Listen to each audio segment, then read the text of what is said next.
Dalila is there. Can you please check? She sent me the message.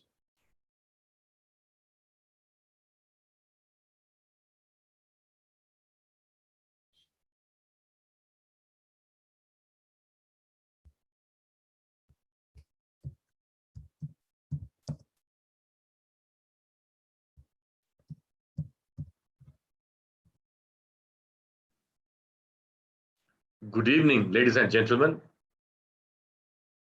You are now joining the first ever Global Cultural Jamboree organized and hosted by the Sri Lanka Scout Association. This jamboree has been organized on virtual platforms due to the present pandemic situation faced not only by Sri Lanka, but many countries around the world. For the first time in the history of Scout Jamborees, we have been able to invite and get the consent, the kind consent of 12 poets from around the world, renowned poets. Thanks to Brother Amino Rahman, renowned poet of Bangladesh and a Brother Scout Commissioner, this particular segment of this Global Cultural Jamboree is being held today. And I wish to welcome all 12 poets, Mr. Jerry Luz from Scotland, Luz Maria Lopez from Puerto Rico, Bengt Berg from Sweden, Dr. Reshma Ramesh from India, Tobias Bergard from Germany, Dalaila Hiau from Morocco, Vadim Terekin from Russia, Melissa Stadad from USA, Dr. Jose Muknik from France, Dr. Joyce Ashnun Tang Tang from Cameroon, Jonah Berger from Argentina, and our good friend Amino Rahman from Bangladesh. Please forgive me and I apologize if I have pronounced your names wrong, but we are indeed very honored and extremely happy that all 12 of you from around the world, great poets, have joined us this evening to share your poetry with the Scouts. For your information, there are 22,000 participants registered at this Jamboree, and we are live on YouTube, on Zoom, and also on YouTube. And as you know, though some may not join immediately, they will still go into YouTube and see this session and improve their knowledge on poetry. Without further ado, I would like to invite our Scouts who will be introducing the poets. Firstly, I invite Miss Adriana Gomboa of Mexico to introduce the first poet. Adriana?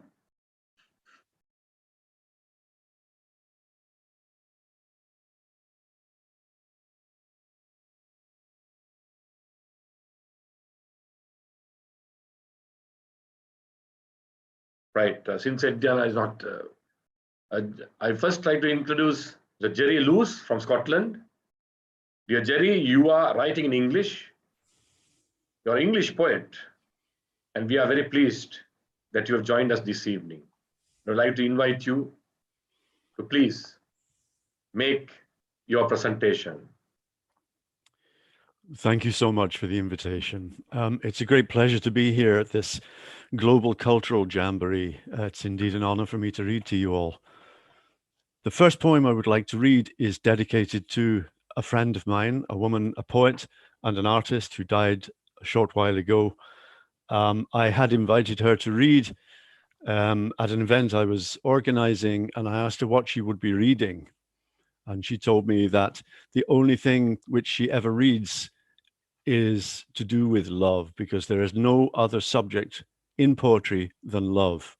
So this is a poetic manifesto for my friend, my dear departed friend, Maud Salter.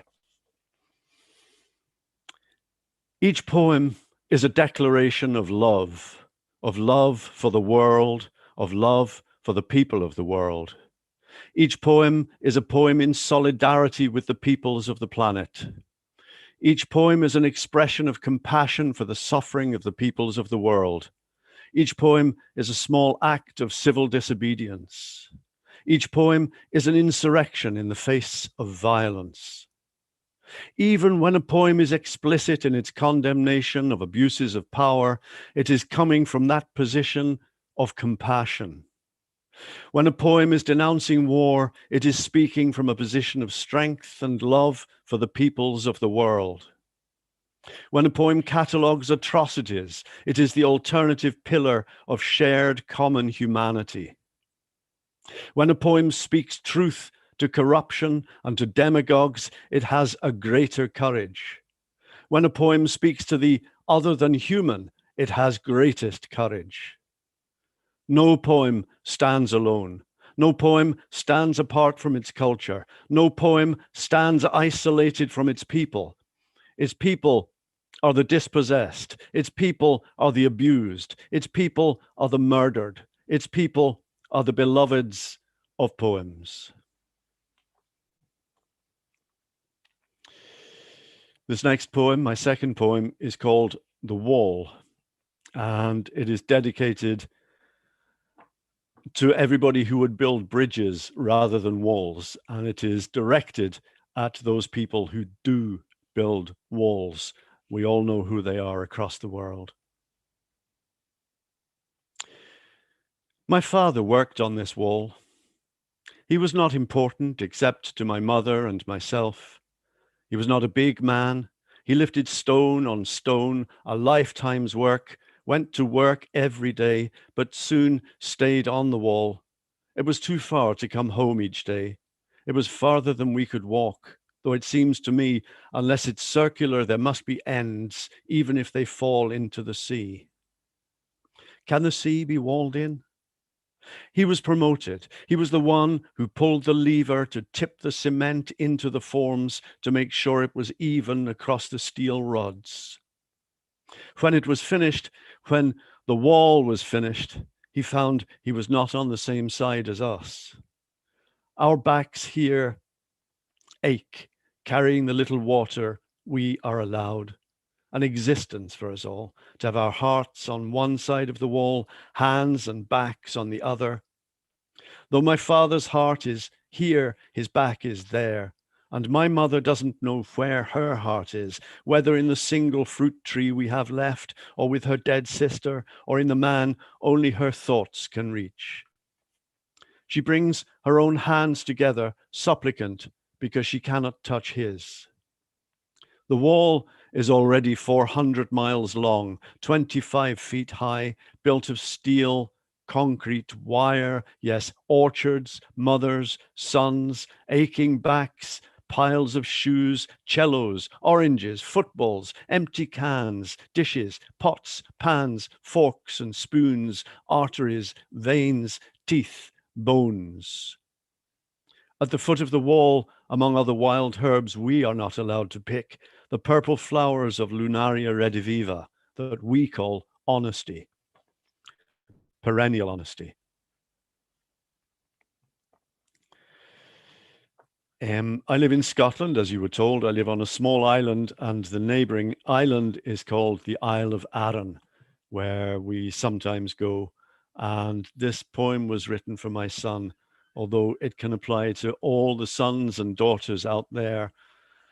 I think trouble starts in the world frequently when we regard other people's sons and daughters as not being our own, as being lesser than our own, of being less important than our own sons and our daughters. All children, all sons, all daughters are the important ones in the world.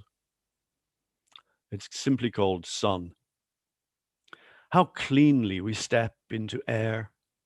Cattle file across the hump of hill I climb to watch Arran float below Nimbus. This single place, this we know we have realized together. Sinister things mount the finger now. We misconceive from our world abuse. We hallucinate them. They batter the insides of our eyelids. The wheel rolls onto us as we dream of purpose, as if there is a purpose of dreams, as if this is the purpose, as if affirming clear air, as if air existed, as if we could hold it, fill our lungs and speak. Thank you. Thank you very much, Mr. Jerry Lewis. It's indeed very touchy, and I'm sure all the listeners. Yes, please, go ahead. Hi, I am Adriana Gamboa. I'm from Mexico. Because of a technical problem, because now I am reading my description of the poet. That's it. Jerry Lewis, life in Scotland. His work is to be found inscribed on stone in hospitals, public parks, botanics, gardens, and open landscapes, as well as in many published books. His awards included Credit Scotland Award, a Robert Louis Stevenson Fellowship, and Cone Foundation Award. His most recent book is An Unfinished Hut, The Great Book of the Woods. His work has been translated into many Asian and European language, and he has appeared at many international poetry festivals. Thank you. Thank you, Adriana, for that introduction and short resume of world-famous Jerry Lewis. I now invite Mrs. Sandra Lobo of Costa Rica to introduce our next poet. Sandra. Thank Lobo. you. Thank you very much. Our next poet is Luz Maria Lopez from Puerto Rico. She is bilingual author, poet, narrator, editor, translator, ontologist, prologist, lecturer, and cultural promoter. President of the Academic Committee of the International Book Fair in Puerto Rico, honorary member of the National Council of International Independent Writers, World Festival of Poetry Director America, Katak Literary Award 2017, Shan Iadab Award 2016, invited participant to multiple poetry festivals, book fairs, expo colloquiums, congresses. Her poetry is translated to more than 20 languages and published in books of selected authors, literary magazines, and anthologies. World traveler from diverse cultures and perspectives of life. Welcome, Luz Maria Lopez. Thank you. Thank you very much. I am very much happy, really very happy to join here with you all, poets of the world, and with the friends from all over the world that are connected here now to share with us this cultural and poetry jamboree.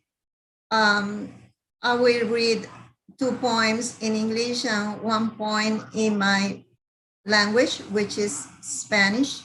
I have selected poems that are not complicated in the sense that they are more focused on maybe the inner feelings. And this is important now because we are going through a lot of emotional traumas due to the pandemic and the isolation that it has brought to us. And we have been searching inside ourselves and outside also for the best way to cope with those feelings. So I'm going to start reading the poem that is titled Paper Soul. Can I be on the screen, please? You are on the screen, speaker's view. I am not. You want to share screen? Okay. Thank you. Paper soul.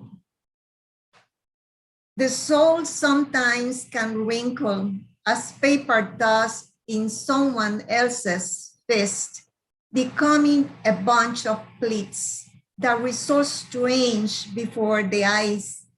Airy, they do parade their apparent discrepancy as if they were a mystery, when in fact they are not.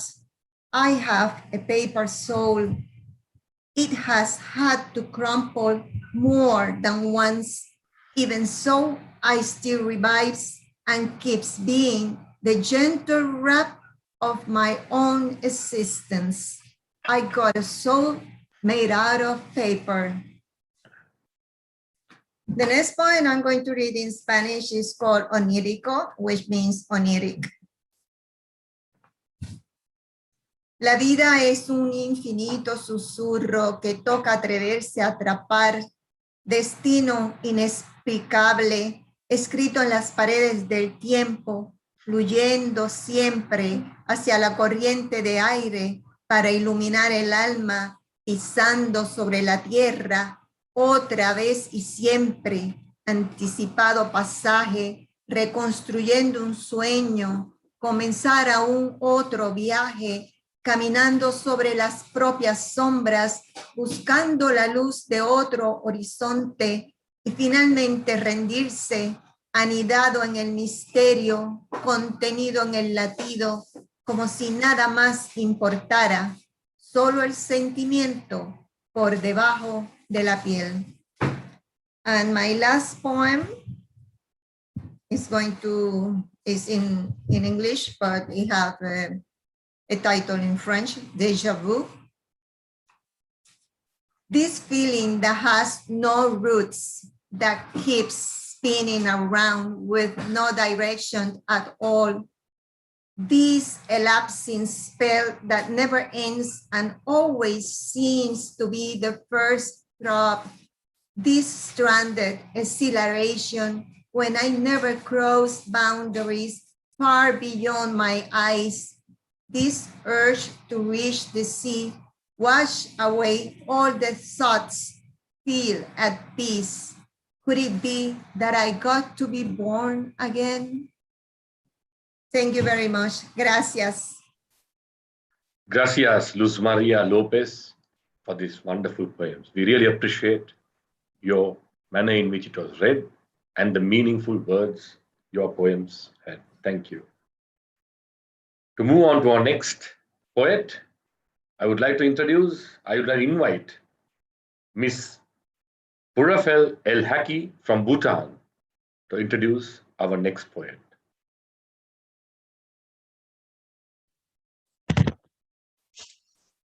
Hello, everyone.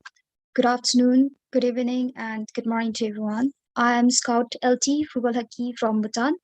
So the next poet is Berg. Berg, Sweden Swedish. Berg was born in 1946 in Torsby, Värmland, Sweden.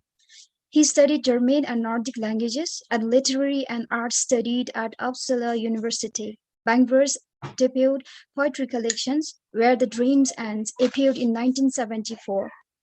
And since then, he has written more than 35 books, mostly poetry.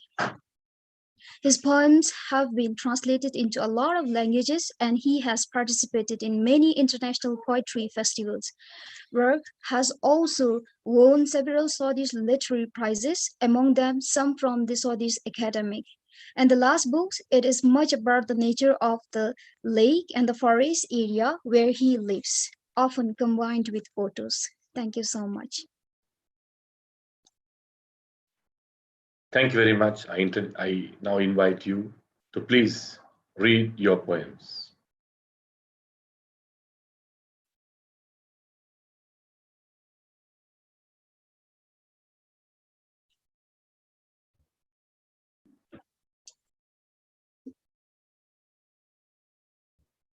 Vendor, can you unmute your microphone and read?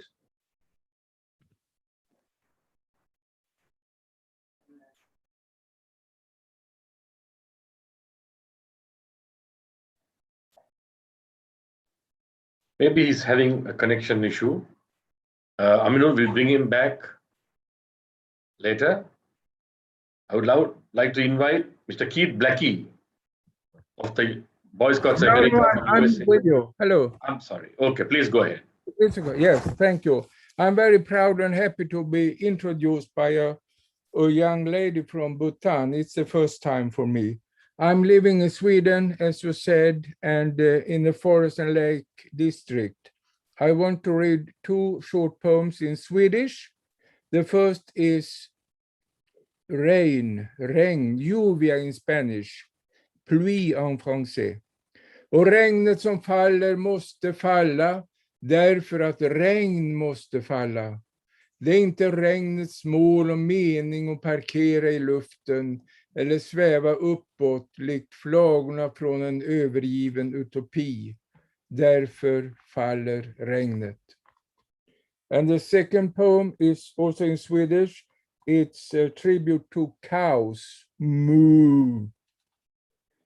Kor kan kor, frågar inte om lov, kastar rumpan mot himlen, låter glädjen brusa baklänges genom kroppen.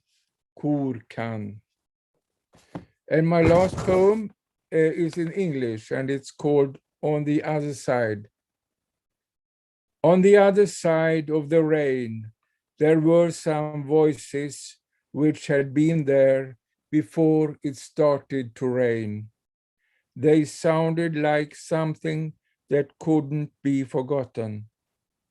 On the other side of the peace, there were happy voices which had been there before the killing started. They sounded like something that remained of life. On the other side of the war, there must be a future which is possible for all. And I borrow some words from Ernest Hemingway. This world is a fine place, worth enough fighting for. This world is a fine place, worth enough fighting for. Thank you.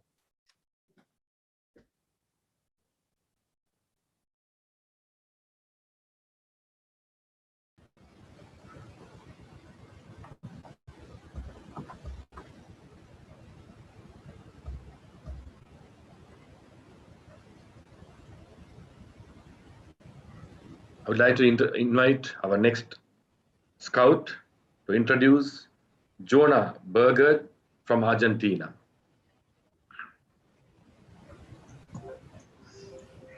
Hello, thank you for this wonderful Jamboree invitation.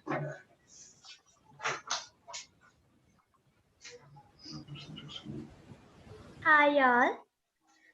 Good evening, good morning, and good afternoon to everyone. I'm Wendy from Sri Lankan Scout. Now I'm ready to my description about Jonah Berger. Jonah Berger, she was born in 1963 in Buenos Aires.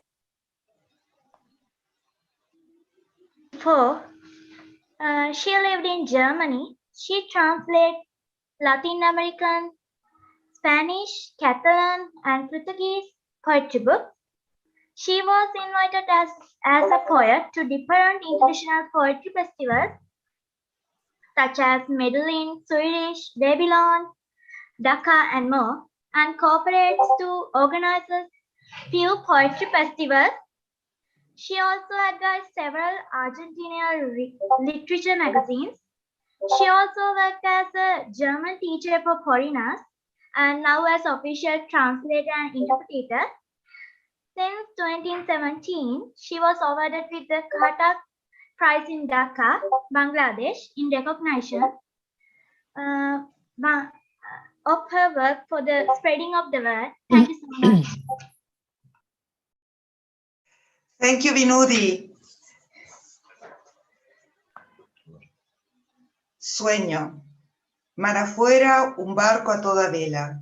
tiempo de sal, centina y sol, alguien arrojaba flores amarillas al que miraba desde la mole. No hubo amarras ni tempestad, ballenas, suelo, vientos, puertos. Ahora la mole es barco y la espera mar. Now in English, other poems. In teeny galleries, a snowflake absorbs the noise, traps it in an endless number of symmetries allied to the gold, in an insidious perfection like the seal of a rose. The layer of ice that obstinately agglomerates, on the other hand, repeals the sound and doubles it on its iron straightness. The idea alters the treat of life. In autumn, an acacia pot with 2 seeds falls to the ground, to the rain-opened ground on the slope of the bed. They sprout and grow together at the same height of the ravine. One trunk is straight and the other holds a truss nest, now swaying under the teeny weight of the hay on its branches. Life alters the treat of the idea. Convictions. Maybe even the moon isn't salty. Even the fish don't want to end up in the frying pan. Maybe it's just an error of judgment or just a mix-up of words, poorly thought out in the endless of implications. But sounding out the worst of the mistakes, none are as bad as the avoidable. Thank you very much.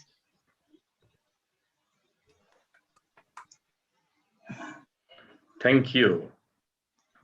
I would next like to invite Mr. Stephen from Myanmar to introduce Dr.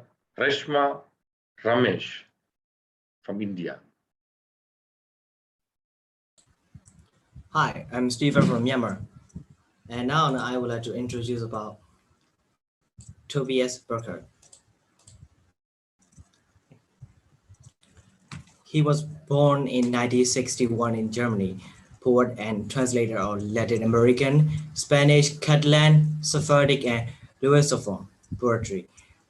They received the Kathak International Literary Award 2017 at Dhaka, Bangladesh, for their respective poetry and outstanding. You missed out full. If that person is you said that person is talking in Tobias Berger. Can I continue? Okay. For their respective poetry and outstanding literary commitment between cultures and languages. And recently, the German Publisher Prize 2021 for their independent publisher edition director. Tobias Berger published various volumes of poetry in Germany and other countries. His poem has been translated into numerous languages and published in anthologies, magazines, and newspapers. Tobias Berger received the International Poetry Award Antonia de Ferraris 2020 at Rome, Italy. Thank you very much. Okay. My apologies. The Stephen Scout from Myanmar introduced Tobias Berger, and I now invite poet Tobias Berger from Germany to read his poem. The Tobias Berger from Germany. Thank you, Scout Stephen from Myanmar, for your presentation. And hello to this very nice jamboree with poetry we are celebrating today. First, I will read a poem in German and then in English. Allegro am Nachmittag. Unser Wagen war früher ein Flügel, eher innere Räume, seine Strecken gespiegelt in Landschaften aus Zeit.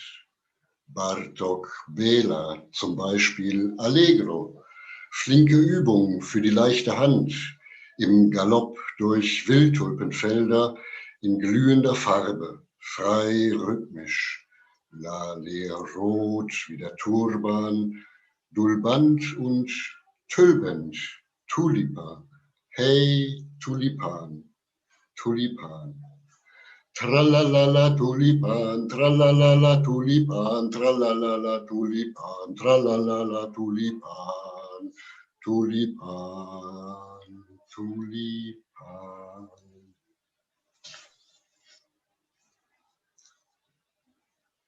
This poem is dedicated to Scout Parvez from Bangladesh. River Moon Voyage for Parvez Khan. Game jao! Game jao! Sounds the fisherman on the side. Where do you go? On the water. It is going to town. From the river port, the water course up at night to the bamboo lizard. Loosely rolls the omnibus from Borishal.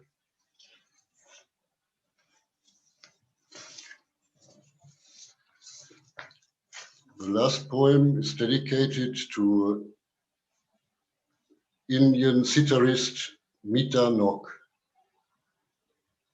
Shakumaku for Mita Nok.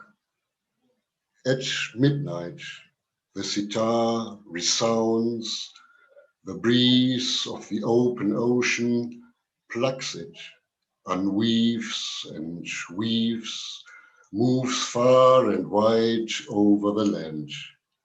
Nothing happened. For what?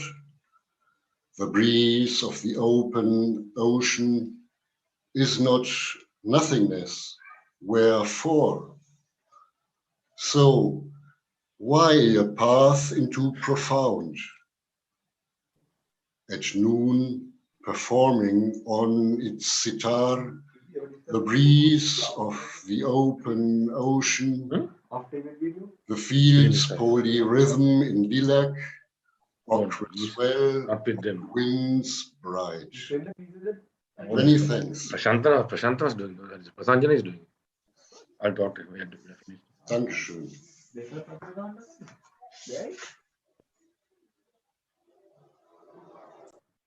Thank you very much.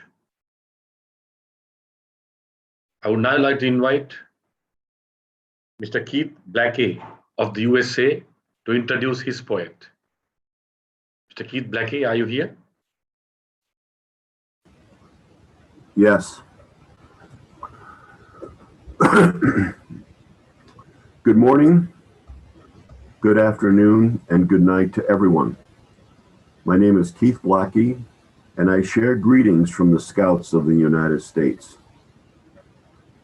I'm honored to introduce Dr. Rashima Ramesh, an award-winning bilingual poet writing in English and in Kannada from India.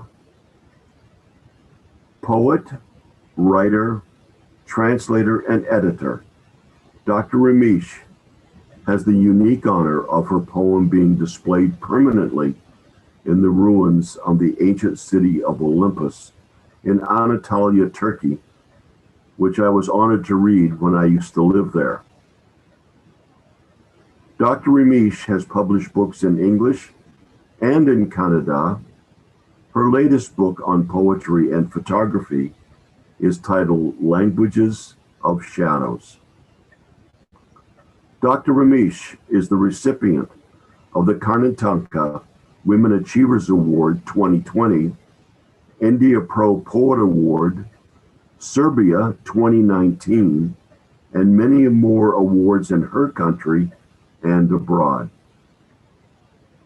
She is a distinction holder of a Bachelor's of Fine Art in Photography at Karnataka State Open University in Karnataka, India, all while practicing dental surgery. Welcome, Dr. Ramesh. Thank you. Thank you, Keith. Hi, Doctor. Please read your poem. That was a very generous introduction. Thank you so much. I'm so happy to be here among such a young crowd. I mean, the poets too, and all the participants. Thank you very much for having me here. And so I will be reading 2 poems in English and 1 poem in Kannada. That is my mother tongue. I'm from Karnataka. That's a South Indian state. So the first poem is called Small Hands of Sivakasi. It is dedicated to all the child labor. So because of the ongoing pandemic, many children here have been pushed to quitting school and going to work. So this is for them. Small hands of Sivakasi.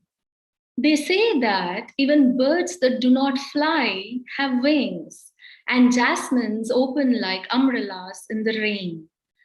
In such a world, in all its fairness, tiny hands of Sivakasi, shining in silver like jari on Amma's pattu sari, rolling, rubbing, dipping aluminium onto paper, sulfur-filled nostrils, mercury-part scalp, are building a legacy of blushing cheeks and gunpowder.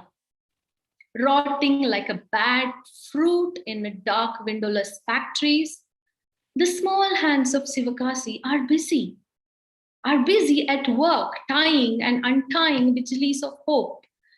But these things, they happen every other day. Somewhere in the corner, we know that they exist. That there are people who for money scar children with all their conscience. And yet we drive to the open ground on Diwali and buy boxes of firecrackers, especially for our children, so that back home, together, all of us can burn these small hands of Sivakasi until the sky lights up and the earth below is filled with ashes. And they, the small hands of Sivakasi, are buried with their mouth open. The next poem is called Janakanahadu. This is in Kannada, my mother tongue, and this poem is about the river Kaveri, which feeds millions of people running across 3 states. Hogi ba magale, hogi ba. Tavara nenepu ninagirali, tavara marada neralu ninagirali.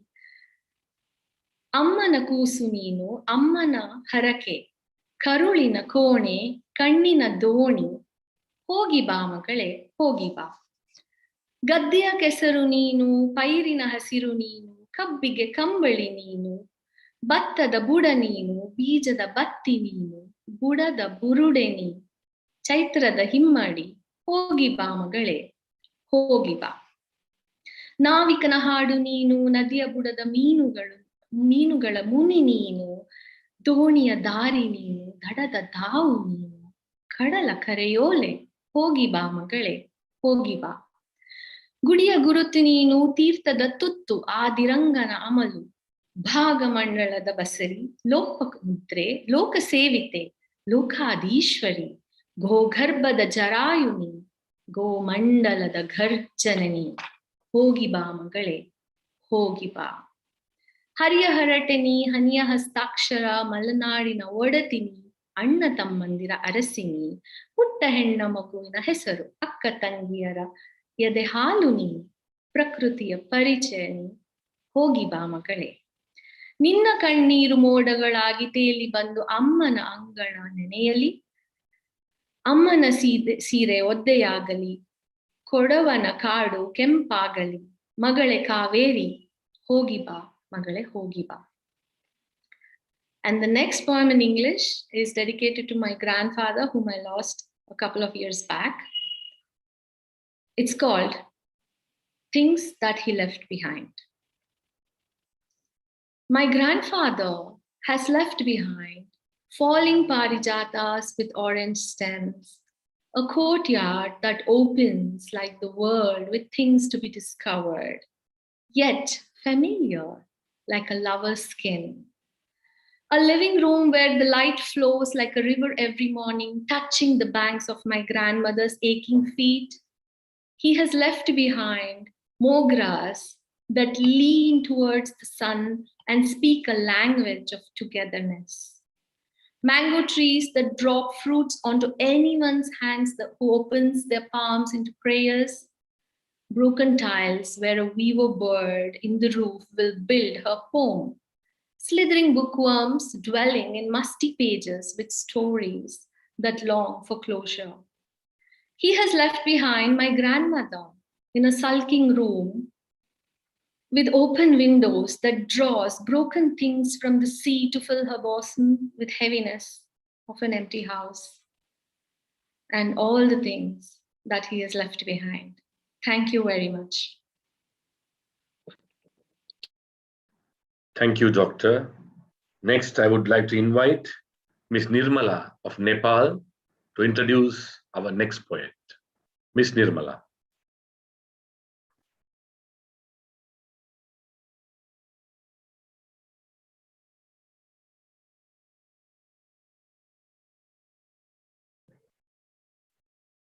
Ms. Nirmala? Since Ms. Nirmala is not responding, maybe having connections issues, I would now like to invite Ms. Ulya Kanlarova from Azerbaijan to introduce our next poet, Ms. Ulya.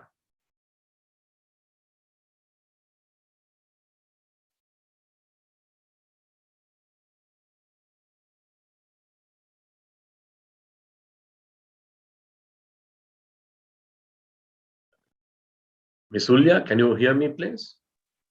I know you're in. Right. We will get back to Ms. Ulya. Yes, please. Hello, Yes, unmute and please introduce your poet. I'm Nirmala from Nepal. Good morning, good afternoon, good evening to everyone. I'm going to introduce about Dalia Hioi, language Arabic and Italian. Dalia Hioi is an Italo-Moroccan poet and writer working with ONU agencies in Rome. Her video lessons to learn Arabic are an Italian, Canadian, and Moroccan channels since 2009. She is the Secretary Assistant for Arab World in the World Poetry Movement. She published 41 books as author and co-author of poetry, novels, theater, short stories for children, etc. in 9 to 10 languages. She conducts and presents the cultural salon Janan Argana in Arabic and other languages twice a week since 2013, and she organizes humanitarian, social, and cultural caravans to break a little the isolation of rural people in far Moroccan mountains since 2016 with other poets. Thank you. Thank you, Nirmala. I now invite Miss Hello. Alila. Yes. Yes. Hello, everybody. Hello. I'm really honored to be among this great family, to be among the poets from many countries. Thank you so much, everyone. Thank you so much, our dear Amino Rahman, for the invitation, and all the friends in Sri Lanka and other countries. So I read 3 poems in 3 languages. So one in English, one in Arabic, and the other in Italian, as I'm Morocco-Italian. Do you hear me? Do you hear me? Yes, very well, very well. Okay. Thank you. Okay, thank you so much. So my first poem is Constitution. Create for me in your Constitution an article which makes me a lady exactly there where my city is, which will guarantee me all rights possible, so that the members of my tribe don't lacerate my wounds. Otherwise, I won't come back to you. I won't come back to be locked up against my will in my absence. I won't come back to be marked with the whip of the phobia or with tongues that only like showing torture. I won't return to you. I won't come back to dry my fountains from the source, rip up my lands, devour my health, prevent my tongues from expressing themselves, or protect my punishment from the most. I won't return. I won't return if you don't create a whole article for me in your constitution. I won't return. I won't return to you, oh, dear homeland.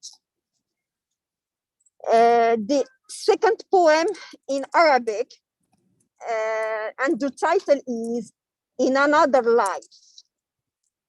في حياة أخرى. في حياة أخرى سوف أتلبس لكم العاقلة. أكبل فكري وظنوني.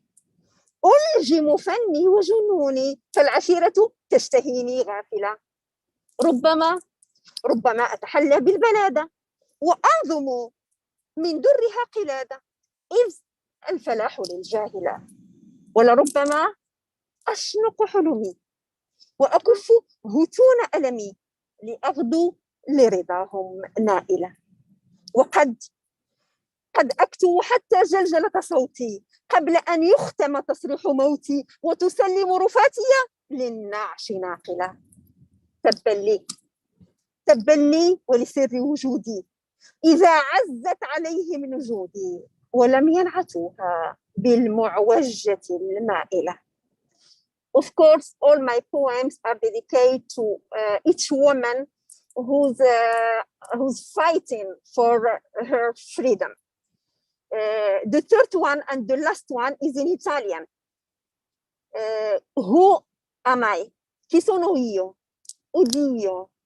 Oddio, sono una donna io, o un labirinto, in cui la pena sbriccia con occhio esitante i suoi prodigi.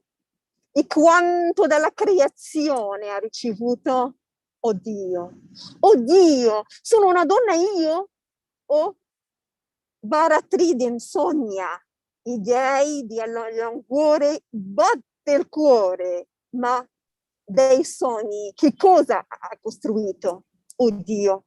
Oddio, sono una donna io o un'alba che cuce insieme la vita tra diverse età e la linea di un destino sì meschino. Non alza le vele, non si ritrai. Io, o Adamo, chi sono io? Thank you so much. Shukran. Grazie mille. Thank you, You're Ms. welcome. Dalila. Thank you so very much. Welcome. I next invite Ms. Ulia from Azerbaijan to introduce poet Vadim Terakin.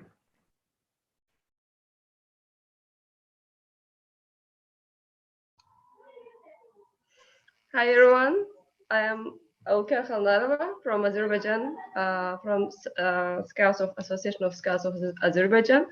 I am a board member now. I want to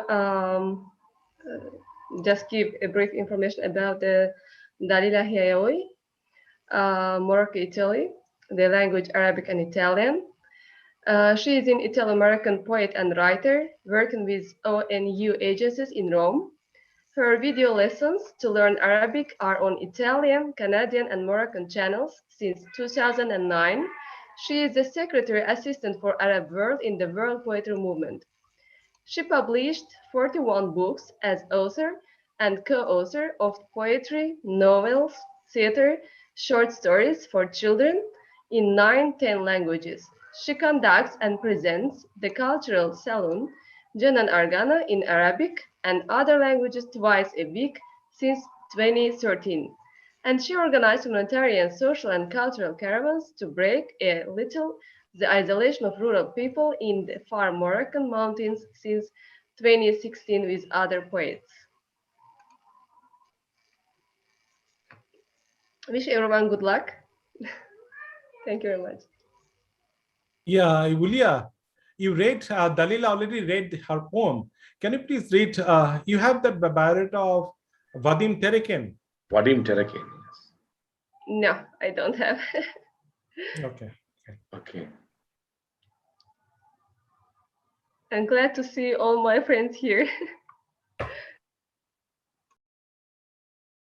I will introduce Vadim Terekin. Hello. Amino, can you please introduce Mr. Vadim Terekin, please? Yeah, I'm just doing it. Vadim Terekin is a renowned poet, co-chairman of the Russian Writers Union, chairman of the Kaluga regional branch of All Russian Public Organization, Union of Writers of Russian, member of the Coordinating Council of the International Poetic Movement, World Without Walls, corresponding members of the Petroskayeva Academy of Sciences and Arts, St. Petersburg, full member of the Academy of the Russian Literature, Moscow, winner of Literary Awards, all Ukrainian Literary Award named after Taras and the International Slovak Literary Forum Golden Knight, prize for the Central Federation District of the Russian Federation in the field of literature and art, and many others. Now I'm introducing very great poet of Russia, Vadim Terekin. I invite you, Mr. Vadim Terekin, former Minister of Russia. I apologize to you for the mix-up in the introduction, but thank you, Amino, coming to our rescue. But we are all brothers and sisters. We all make mistakes. I'm sure you'll forgive us, Mr. Terekin. And I introduce you to read your poems, please. Hello, dear friends. Do you have me? Yes. Very well, yes. Hello, dear friends. Greetings from Russia. I'm happy to introduce my poem in Global Culture Jamborees. I recite 3 poems. 2 poems I recite in Russian, 1 poem I recite in English. Обрати внимание, прохожий, не на помрачение на вроде, а на то, что вечен образ Божий в каждом первом встречном пешеходе. Даже если он заочник ада, ученик кругов его и петель, пожалеть обиженного надо, ибо в нем остался горний пепель. И в тебе, прохожий, вечен тоже свет, что неуклюже и нелепо бьет тихонько из-под тонкой кожи и обратно просится на небо. Вот and music. Слово и музыка. Слышишь, заводит сверчок, песню налили запечной. Как бы мир не был жесток, слово и музыка вечно. Мы рождены, чтоб пропасть. Канет во мгле бесконечной слава, богатство и власть. Слово и музыка вечно. Как же нам жить на земле? Тихо, неспешно, сердечно, в мире, лежащем возле, слово и музыка вечно. Мир уместился в 7 нот, но в суете быстротечной все в этом мире пройдет. Слово и музыка вечно. My third poem in English. It's well known that in accordance with all laws of nature, water is in sync indeed on entering the supply network and waits to be rescued until it starts flowing through pipes. Water, like the languages of poetry, can't live in captivity. It's devoted to flowing to pressure hidden in the chest and always beats its way out of any kind of captivity. And if you take a look at water, compare it to our own meager experience, as soon as breaks loose into freedom, water becomes alive. Translate from Russia by Jenny Wade. Thank you very much. Thank you very much, Mr. Vadim. Next, I invite Ms. Christine Mavin from Tanzania to introduce our next poet. Ms. Christine. Thank you very much. Good morning, good afternoon, good evening to each and everyone. My name is Christine from Tanzania. I'd like to introduce our next poet, who is Melissa Stewart. This one is a writer of the poems from the US, and she writes in English. Melissa Stewart writes poetry, fiction, song cycles, and lyrics, and is the author of 5 books. Her writing has been featured in the New York Times, The Guardian, and other news outlets, and has won many awards, including the Poetry Society of America's Lucille Medwick Award for a poem on a humanitarian scene. Her poems have been made into car magnets, films, citywide banners, and origami inserts for flower banquet deliveries. She lives in Texas, where she teaches composition and creative writing for Star College. Thank you very much. We invite Melissa. Thank you. Thank you, Christine, for the introduction and all the support you have given us for this jamboree. I would now like to invite Melissa Stewart from the United States of America to read her poems.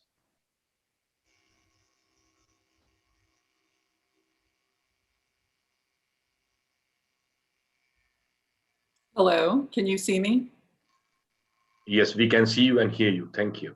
Oh, okay. I can't see myself. I thought I wasn't showing. Okay, wonderful. Thank you. So thank you, Christine, for that wonderful introduction, and everyone for being here. I'm so happy to be a part of this today. And the 3 poems that I'm going to read are all related to the idea of the interconnectivity of human beings. It's sort of the idea that wherever we are, we're all part of this great human family. The first one is called I Ate the Cosmos for Breakfast, and it is, I wrote it after reading a book by Thich Nhat Hanh, who is a Buddhist philosopher. And if you're familiar with his work, you will recognize it in this poem. So, I ate the cosmos for breakfast. It looked like a pancake, but it was creation flattened out. The fist of God on a head of wheat. Milk, the unborn child of an unsuspecting chicken, all beaten to batter and drizzled into a pan. I brewed some tea and closed my eyes while I ate the sun, the air, the rain, photosynthesis on a plate. I ate the time it took that chicken to bear and lay her egg, and the energy a cow takes to lactate a cup of milk. I thought of the farmers, the truck drivers, the grocers, the people who made the bag that stored the wheat, and my labor over the stove seemed short, and the pancake tasted good, and I was thankful. My next poem is called Migration Patterns, and it's about immigration and how I feel that we should all welcome each other. Migration patterns. In the dream, I tell customs my llama is a goat, because sometimes the heart is not large enough to hold what is beautiful if the mind finds it exotic. Sometimes the mind mistakes itself for a hoarded piece of land, and little campfires spring up everywhere. Smoke slinks through chain link, small hands and shoulders capsize beneath a dehydrated, salt-sick sun. In the dream, I carry mountains through international waters. I carry the hills their babies to safety. Sometimes I wave away a predator and there is fire in my hand, and my hand does not want to be part of a human body. It wants to belong to the llama, the goat, the hills, the mountain. In the dream, I've got the North Star in my trunk. I'm driving it across a border. I'm taking it to a different part of the sky. It can't stand what it has seen. What we need is not a fixed point. What we need is a world anthem that everyone knows the words to. One that says, come in, come on, come over, I've got you. In the dream, light leaks from thin cracks where the trunk door meets the body of the car. The star says, put me on the dashboard and I will guide you. The officer says, illegal. You can't take a star to another part of the sky. And I say, watch me. I say, I've got enough light to do anything.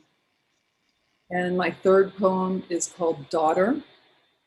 And it's about how when my daughter was born, I felt this amazing sensation of being totally connected to the human family, because I felt like I had just done something that people have been doing since time immemorial.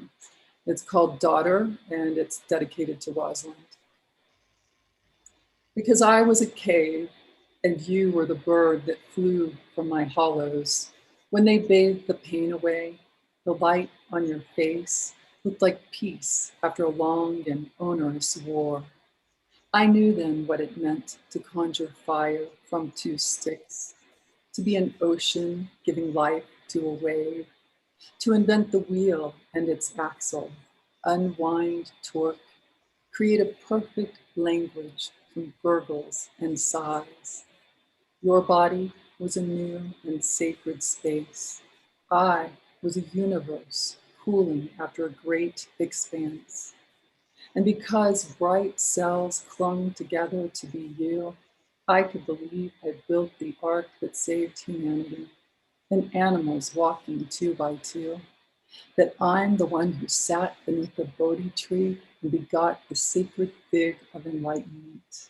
I tell you, Athena sprung from my own split head, because emergence is a teaching, because your hands and feet were softer than sand, because before there were canyons or valleys or lakes or winds, you curled your hand around my finger and with your touch delivered the all. Thank you.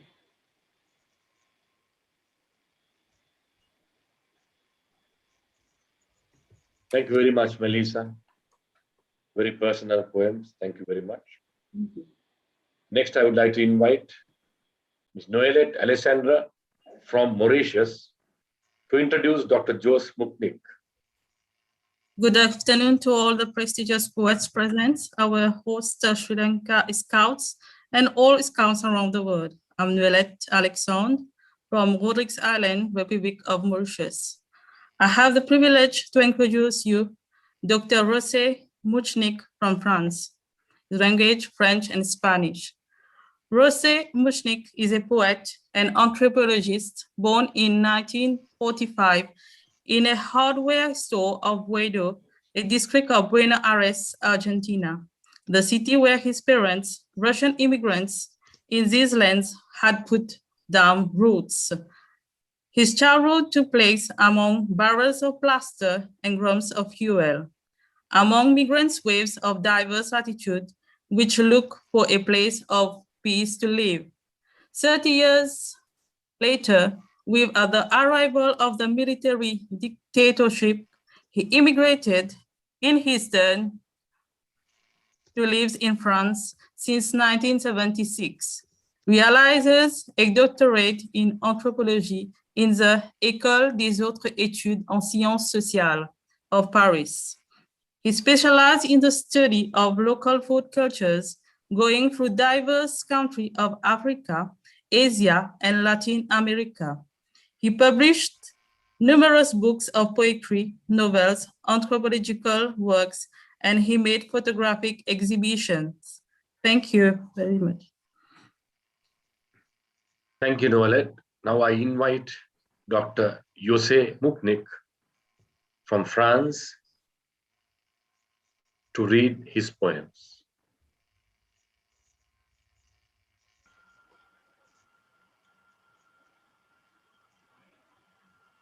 Dear friends, I can begin? Yes, please. Thank you very much. Yes. Yes. Thank you very much. It's a pleasure, a big pleasure to be with you this afternoon in this global cultural jamboree. Thank you very much to my friend Amino Rahman to invite me. I will begin with the poem in English, an extract of Amazonia, I Have Seen You. I was in Amazonia, in the Amazonia forest. I saw the ecological disaster. I saw the forest burning, forest people fleeing the fire.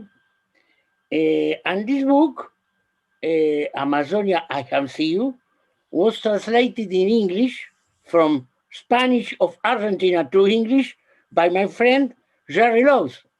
Jerry Laws is with us in this meeting. Donc I beg you, Mr. Fernando, to give the micro to Jerry Laws. He will read better than me in English this poem. Donc, and thank you very much, Jerry, for the translation and for this lecture. After I will read the poem in Spanish and in French. Okay? Thank you, Dr. Jose. I invite, on Dr. Jose's request, Gary. Okay, can you hear me? Yes, we can. Good. Thank you. It's a pleasure to read this poem of Jose Muknik's in English. It is a wonderful poem, and I was honored to translate it for him on his behalf. Amazon, I have seen you. I have seen the forest throbbing like a blood drum, the forest opening like an unexpected love, the forest weeping like a blinded river. I have seen brows moist with ancient sweat, nights lighting green melodies and the depth of dreams in the rippled fields. I have seen children playing the way children play. I have seen children smiling the way children smile. I have seen children working the way children work, playing like the bigger ones, their lives in their hands. I have seen trees felled like ancient grandfathers, trees fleshed alive like lonely kings, trees begging for other skies to come. I have seen the earth in ashes, wrecked as far as the horizon. Mother Earth, sweet hearth, creator of song and the bones of voices and of fish. A shamed earth with no face for flowers.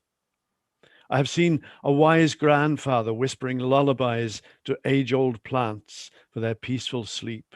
I have seen peasants, their hard hands, their soft words, and their unsullied hopes. I have seen hope, a branch budding, remembering the embers, a loving monkey, a flower in its mouth, an old timer, very old, deciphering clouds, and a shining child scattering smoke. I have seen waters in all forms, waters as rain, falling, punishing, purifying, cleansing violations, bearing forgotten stories. Waters recounting plant legends that nobody knows how to hear. Waters as coal, making the shapes of the last farewell. I have seen waters as rivers, as rainfalls, as mirrors, as the old cold cloaks which no longer warm the elegance of fish. Waters dreaming of a moment of clarity in the thought of a lake, of the future of seeds in a furrow of new corn, or the charms of wind from the beginnings of love.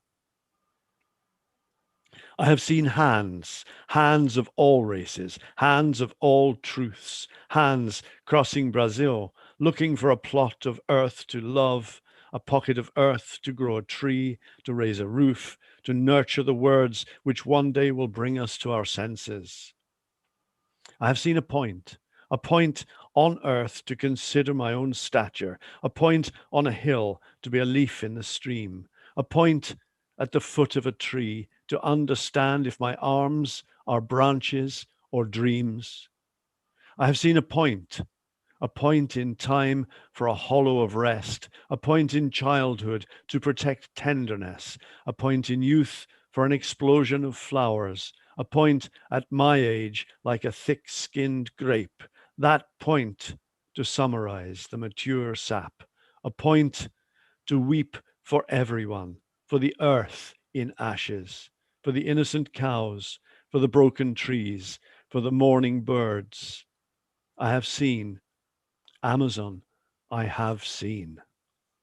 Oh, thank you very much, Jerry. Thank you very much pleasure. for this wonderful lecture. My pleasure. Thank you, Jerry. Back to Dr. Jose. Yes, then now I will read the legend poem in French. Because 40 years I am living in France, then I have time to learn the French. Ontologie des cafés. Un n'est pas un. Un n'est plusieurs.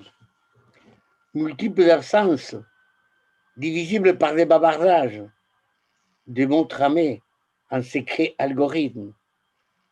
Un n'est pas un. Un est moins qu'un. Jamais nous n'arrivons à donner du sens aux formes des traits qui nous marquent avec les tons d'autres teintes. Il devrait savoir humidifier des plumes et dessiner avec des feuilles les nervures d'autres vies. Un n'est pas un, nul n'a été un. Au moins deux, pour donner à l'œuf quelques possibilités, ou au moins quatre, pour tremper les possibilités de l'ignorance nécessaire. Un n'est pas un est une grande coïncidence traversant des hasards, une complicité lointaine entre des fleuves méconnus, déversés dans l'estuaire à l'heure convenue. Un n'est pas un est unique. Pour les biens ou les mal, pour les verts ou les mauves, parapluie ou paratonnerre, inutile, avant l'heure, de se chercher dans des encyclopédies. Tout se répète, rien ne se répète. Le problème, trouver ses propres contours parmi tant de répétitions. Merci. Y ahora, the last poem, I will read the poem in Spanish. Y s'appelle Congreso.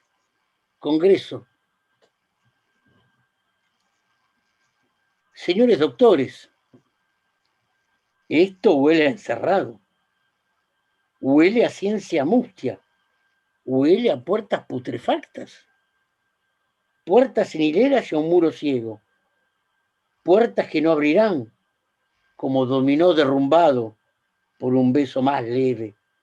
Todavía está, maravilloso, el mundo todavía está. Salid de la sala antes que se hunda, con sus fórmulas, sus gráficas, sus razones a plomo.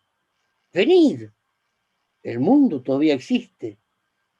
En eterno instante, día y noche como dioses amantes. Noches y nubes ordenando un nuevo cielo. Cielo y profundidad en el mirar de un niño que da razón de ser al universo. Reconozco, no es fácil contemplar el mundo. Se derramó la estupidez y es difícil limpiarla. La mediocridad va diluyendo el sabor de la lluvia. Se engrasaron las palabras y hablamos a borbotones. Por favor, dejad el progreso en reposo antes que sea tarde. Todavía hay cerros rezando por un ave inconclusa. Todavía hay labios que traen semillas en los besos. Todavía hay naves flotando sobre un resplandor rosado. Por favor, vengan ya.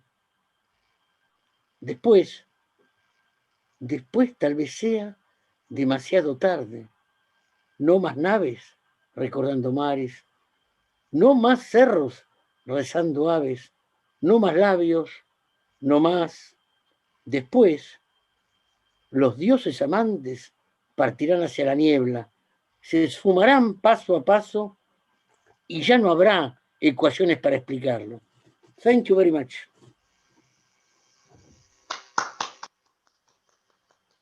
Thank you very much, Dr. Jose. Next, I invite Mrs. Anima Daimari from India to introduce Thank you, sir. Dr. Joyce Ashun Tang Tang. Thank you, sir. Hello, Scout greetings to each and every one of you. I am Mrs. Anima Daimari Ekka from India. It's my great privilege to introduce a great poet and writer, Dr. Joyce Ashuntante from Cameroon, USA, and the language is Cameroonian English. Dr. Joyce Ashuntante is a poet, creative writer, and professor of English and African literature at the University of Hartford, Connecticut, USA. She is the author of many scholarly and creative publications and has appeared as an invited poet in Nicaragua, Greece, Costa Rica, Colombia, Bangladesh, England, Germany, and within the USA. Her poetry has been translated into Spanish, Hebrew, Greek, Turkish, Bangla, Arabic, and Romanian. That's all in brief about Dr. Joyce. Welcome, Dr. Joyce, madam. Thank you, Anima. Now we invite Dr. Joyce Ashun Tang Tang from Cameroon and the United States. Over to you, Doctor.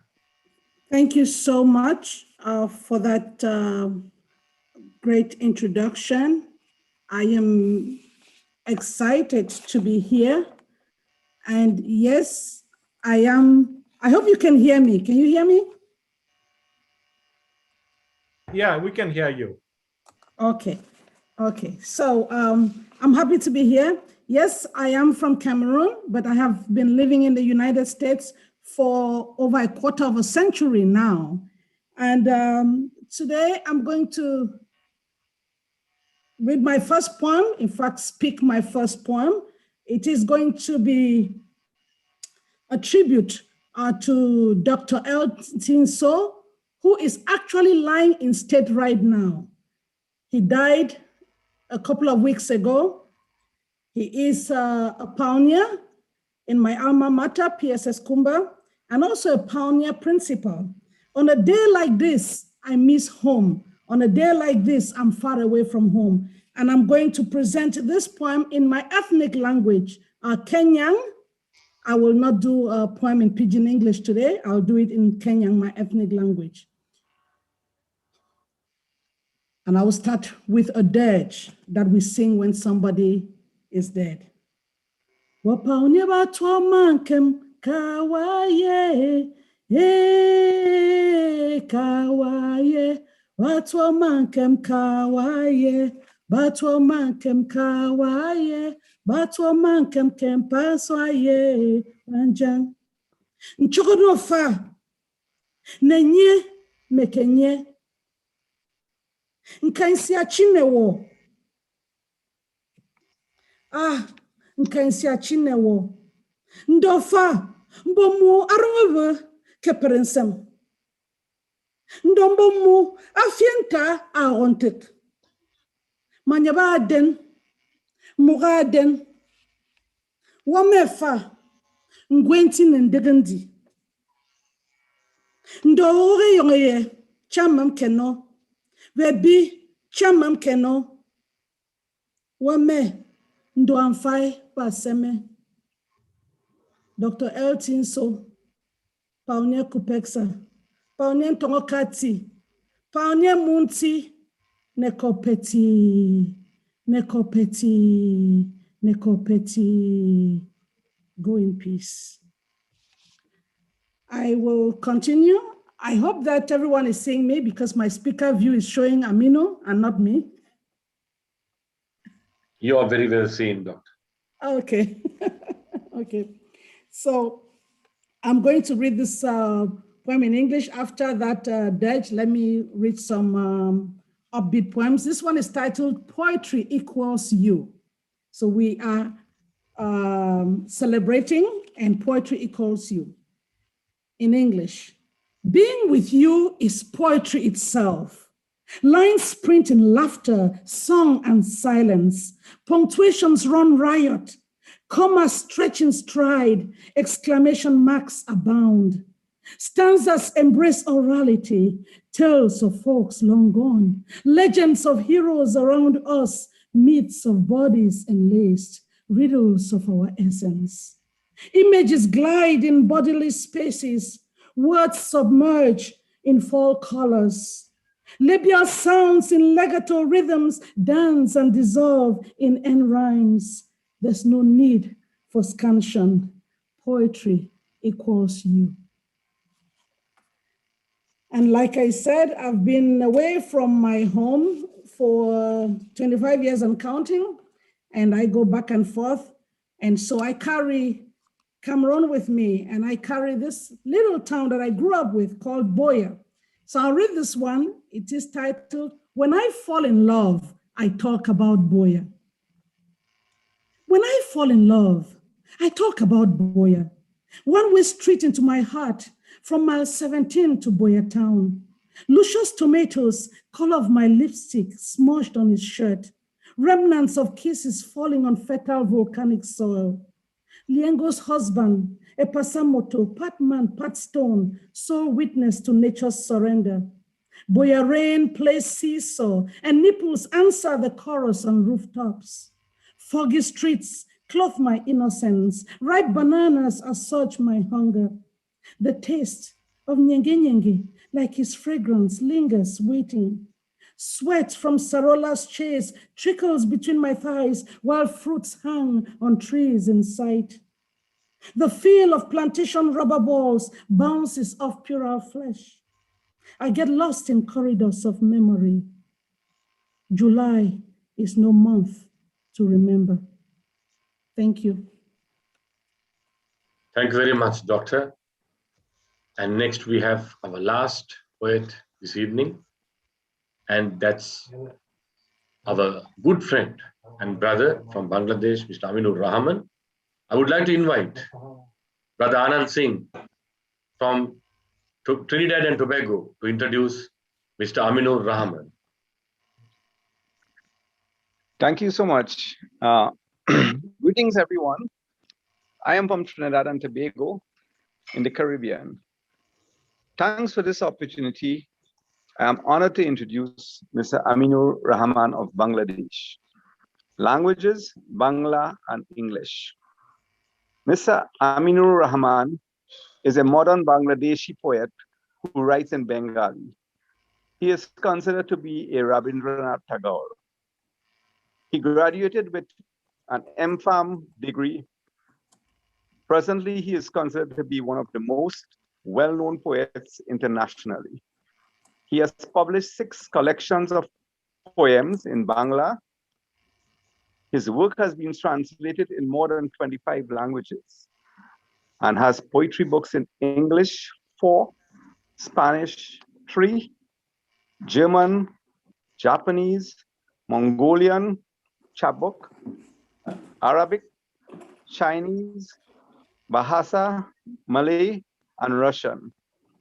He's a renowned writer, art critic, and has 3 prose books to his credit. As an accomplished translator, he has translated 12 books of poetry and edited few poetry magazines and books, including SAARC Anthology of Poems and Short Stories. He was awarded the Genghis Khan Gold Medal and Heaven Horse Award for Mongolia Numera World Award of Letters from Malaysia, Contribution Award for International Poetry from Taiwan, Poet Dinesh Das Award from India, Menada Award from Macedonia. Please welcome Mr. Amino Rahman. Thank you. Thank you, Anand Singh, for that wonderful introduction. Over to you, Mr. Amino Rahman, the architect behind today's poetry at the Global Cultural Jamboree. Aminur, over to you.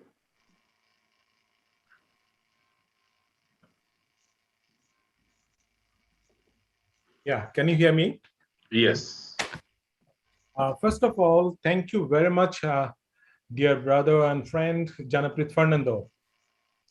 It is a really, really great opportunity to mingle and talk with more than, in the audience I'm seeing now is 700, almost 700, 800 people with us. We had 875 joining. Yeah, Aminur. exactly. So it is really, really as a privilege to be, because of these are the world, our friends, very important poets of the world. And I think this is one of the different exposure for all of them to the young crowds and the scouts also. And thank you, Janaprit Fernando, because of it is really in the pandemic time, it is really, really, it's a tough work to do. And it is the unique kind of work you did for the World Scouts. And because of already 22,000 boys and girls already registered in this wonderful jamboree. And wish you all the best, because of tomorrow also you have another day. And I'm Thank you. Also, I wish to inform you, Aminur, that there are 752 watching on YouTube right now. Yeah, exactly. So only, yeah, I'm just seeing my participation in the webinar here. Anyway, I'm just reading, and thanks all the friends who participated on behalf of all the poets. Thank you all the participants also, those who are watching us. And I'm sure one day, few of you are already poets and writers, and I'm sure wish you all the very best in the future. I'm reading maybe 2 poems because of time is already over. I'm reading in Bangla and English. In Bangla and English.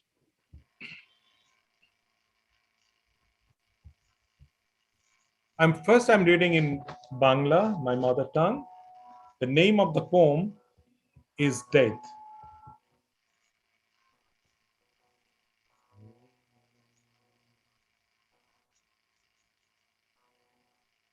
নীরবে শব্দহীনতায় মৃত্যু আমাদের আলাদা করে দিচ্ছে, একে একে সরিয়ে নিচ্ছে প্রিয়জন, চেনা জানা কাছের দূরের সবাইকে।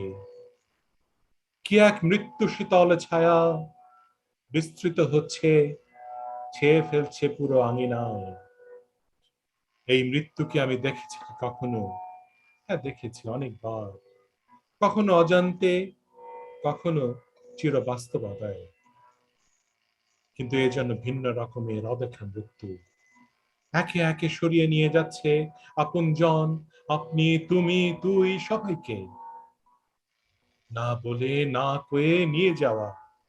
হায় মৃত্যু, তোমার শক্তির কাছে আমরা পরাভূত, আগেও ছিলাম, তবে আজকাল একটু বেশি তাড়াহুড়ো করছো তুমি। এত কিসের তাড়া? জীবন নিয়ে তোমার উন্মাদনার একটু বেশি রকমের বাড়াবাড়ি হচ্ছে। জানি তুমি হানা দেবে আমার কাছেও, কিন্তু জেনে রেখো আমি আমার ভালোবাসার তরঙ্গায়িত ঢেউ রেখে যাচ্ছি। তুমি আমাকে নিয়ে গেলেও ওগুলো নিতে পারবে না। পারবে কি? পারবে হয়তো। হৃদয় ভাঙার মতো ওগুলো হয়তো টুকরো টুকরো হবে, মৃত্যুই হয়তো নিয়ে যাবে, হয়তো ভাসিয়ে দিয়ে অথই জলে চলে যাবে, হয়তো ভাসিয়ে দিবে আদিগন্ত বিস্তৃত নীলে, যা নীলাক্রান্ত হয়ে ভাসতে ভাসতে পৌঁছবে কখনো কোথাও কোনো এক আপ্লুত হৃদয়ের কাছে। মৃত্যু কি নিঃসীম, মৃত্যু কি শীতল, নিরন্তর একাগ্রতায় একটু একটু করে সরিয়ে নিচ্ছে একে একে সকলকে, তুমি, আমি, আমাদের।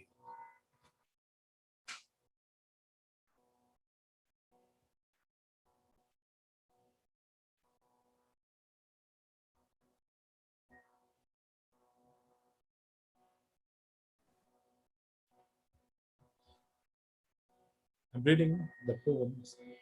That one is the latest poem what I read in Bangla. I'm reading last moon of this evening, a full moon night in English. I have carried love from the desert.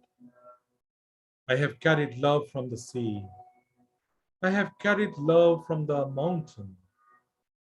I have carried my love too. Which address shall I post it to? Moon, dream, endless time? Where? Which address is yours? North, south, east, west, where? It is too heavy to carry. It is heavier now with music. It is heavier now with memories. It is heavier now with desire. Which address shall I post it to? I have asked the vast greenery for your address. I have asked the white snow for your address.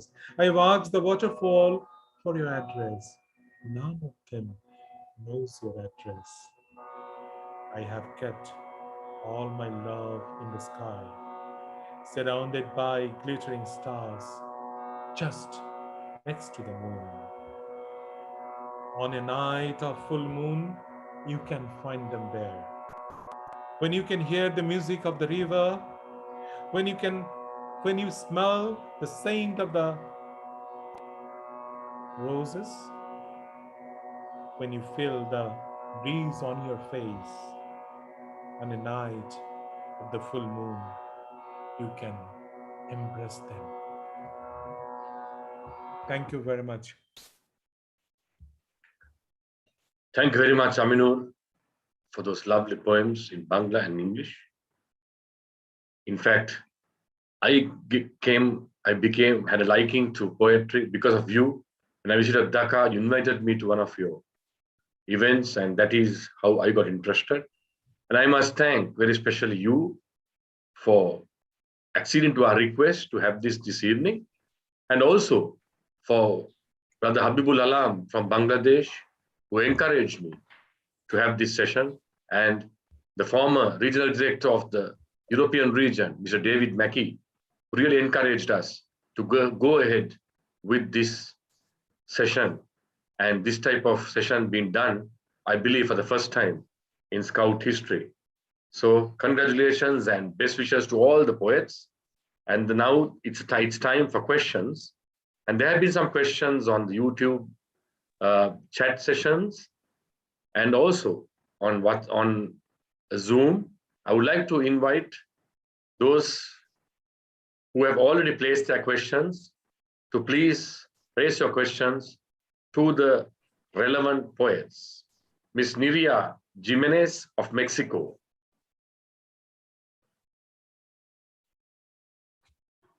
And all the poets can unmute the microphone. Thank you. Thank you, everybody. And thank you all the poets. It's amazing, your participations. I'm Niria Jimenez from Mexico, and I will ask to Mr. Jerry Luz from Scotland. Dear Jerry, you are writing in English now, and I want to know what is your opinion about the contemporary poetry writing in other languages. I think it's very important, but what is your opinion about that? Thank you very much, Niria, for your question. Poetry in any language is so vital. It's so important. It brings people together. It celebrates life. It tells of tragedies. It tells of life and death. And above all, it tells the truth. For this reason, in any language. And particularly today, when we're living through such difficult and dangerous times, it is important. So I would encourage poetry in any and every language. Poetry is its own language. It speaks to all of humanity. So poetry in English is the same as poetry in Spanish, perhaps the same as poetry in French, poetry in Bangla, poetry in any language. They speak just the same words, just they are expressed differently. That's how I feel. Thank you very much, Thank Jerry. you very much. Thank you. We have a question to Dr. Joyce Achatungtang from Furian Olian from Indonesia. Furian, it's your turn to ask a question, please. Thank you. Hello, everyone. Hello, Dr. Joyce. Yeah. We know you are an English language teacher in the university in USA, and of course, an important poet of contemporary world. Tell us what is poetry to you? Do you think anyone can become a poet? Thank you. Thank you so much for that question. What is poetry to me? Personally, poetry is the way I interpret the world. I don't write poems to publish. Publishing just happens afterwards when I realize that, oh my God, I have 100 poems. Okay, I can put them in a book. Poetry is just the way I feel the world. When I'm happy, I write poetry. When I'm sad, I write poetry. When I love, I write poetry. And do I think everybody can write poetry? That's tricky. You know, everybody has thoughts, but poetry is a craft. You see? So poetry is a craft. For the thoughts to rise to poetry, the writer has to put in some work. And I think that is what is the dividing line, dividing line between the person you will term a poet. Every now and then, ordinary human beings have flashes of poetry. They say some things that are very brilliant. They're short and good and nice, but for you to be called a poet, it needs some time. You need to put in some work so that it becomes a craft. I hope I answered the question. Thank you. Honestly, sometimes I also make a poem in my Facebook. Thank you. I know that. I know that. Over to you, Brother Janaprit. I didn't hear you. Did you talk to me? No, thank you, Doctor. Thank you, Furian. We now have a question for Mr. Ben Berg of Sweden from Mr. Ali Shah from Pakistan.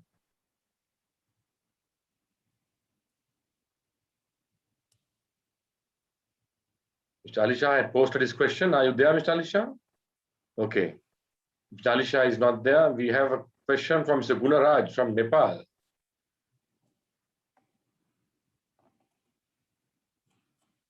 Mr. Gunaraj, you're not there. Okay. Ms. Chittet from Myanmar, you have a question? Yes, I have. Hello, everyone. I'm Chittet from Myanmar, and I would like to ask Dr. Rishma, and you are a doctor, a photographer, and a poet. Which one like the small? And the second question is, when you put your eyes in camera lens, have you plotted a poetry too? And the last one is, what is the meanings of poetry to you? Thank you. Thank you for this wonderful question. So the first question is very difficult. So yeah, so being a doctor, I think, when you help people and when you get feedback immediately, it makes you, happy that you can make a difference in somebody's life and you can feel happy, you can see them suffer less maybe. So that makes me feel, I can sleep at night, but poetry is what keeps me awake in the night. And when you see, you know, something that touches you, something that makes you feel bad, you cannot sleep in the night. You're awake, and the only thing that can make it go away is writing a poem. And photography is my passion. So I can forget eating, I can forget sleeping, and you know, I can forget the sun and rain, and I'm very happy doing that. So I think I can say that you know, poetry is sort of like, you know, very soulful. And what is the meaning of poetry? I think the basis of every art, you know, and every human being is communication eventually. Doesn't matter what form of art it is. And after your basic necessities, food and shelter, human beings do need communication because we are wired like that. So I think when we are able to communicate, as the other poet, Mr. Jerry, said, that it's all about, you know, poetry is the same in every language. So when you're able to communicate, doesn't matter what language, the language of love is same, the language of sadness is the same.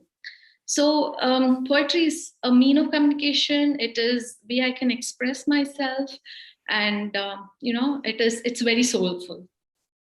I hope I answered your questions. Thank you. Thank you, Doctor.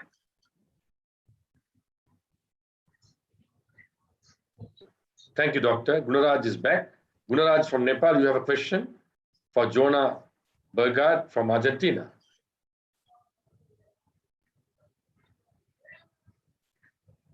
Gunaraj, please unmute yourself.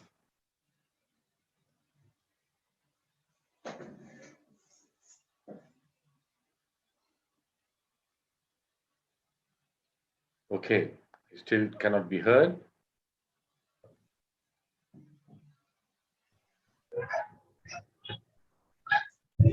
Gunaraj, we can't hear you properly. Okay, his question is on the screen, so I can ask a question to to Jonah Berger. Dear Dr. Jonah, you are an important Spanish poet and translated for about 30 years. You're living in Germany and know very good German too. Tell us, what are the benefits to learn more than one language? It is a big and a huge benefit to learn more than one language. I only can German and Spanish very good because I grew up with both. My father is German, and I had to speak German with him. And but I think it is necessary to communicate with the people. But we also have a human language. It's I don't speak English very well, but I can communicate with everybody, also in Bangladesh, with the people, because humans sometimes speak with the eyes, with the hands, with the heart. And this is like the most important. It's also very important to learn languages because it's a culture. It is wonderful to speak different languages. But we never have to forget our true, naturally heart and eyes language, and also practice it. Yeah. Thank you very much. Thank you, Jonah, for your wonderful words. Yes, the language is the important, and the body language and the sign language is very important to us because we are from many countries and many different languages. So we are human beings. Thank you for your poet and your words. Thank you. Thank you, Gunaraj. Next, we have Miss Sophia Sedian from Mauritius. Yes, she has a question for Melissa Stedard from the USA.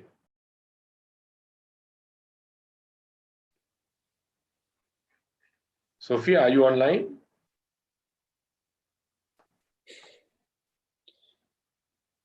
Right. Well, the question is there. I can ask, dear Melissa, we know you are an excellent teacher in the University of USA and a unique poet too. What are the main tips to become excellent in both these categories? Do you have any special tips for us? Thank you. That's a wonderful question. I think the foundation of all of it is just a really genuine caring and interest in other people and wanting to share with them the best of what you know. Regarding being a good poet, I would add that you really have to spend a lot of time reading other poets and engaging with other poets' work, and just to study as much as you can. Thank you very much, Melissa, for giving us a very brief answer. Thank you very much. Sure. Brief and precise answer.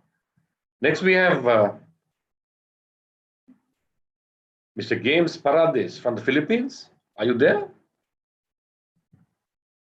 Mr. James Paredes from the Philippines. Miss Prajanya Ravichandran from Sri Lanka. Yes, sir, I'm here. Please go ahead and ask your question. Okay, sir. Hi, guys. I'm Prajanya from Sri Lanka. I'd like to ask to Dr. Jose Muknik from France. You are a very famous anthropologist and a poet. What are the differences between creative writing and academic writing? Do you think sometimes academic writing creates hazards in creative writing?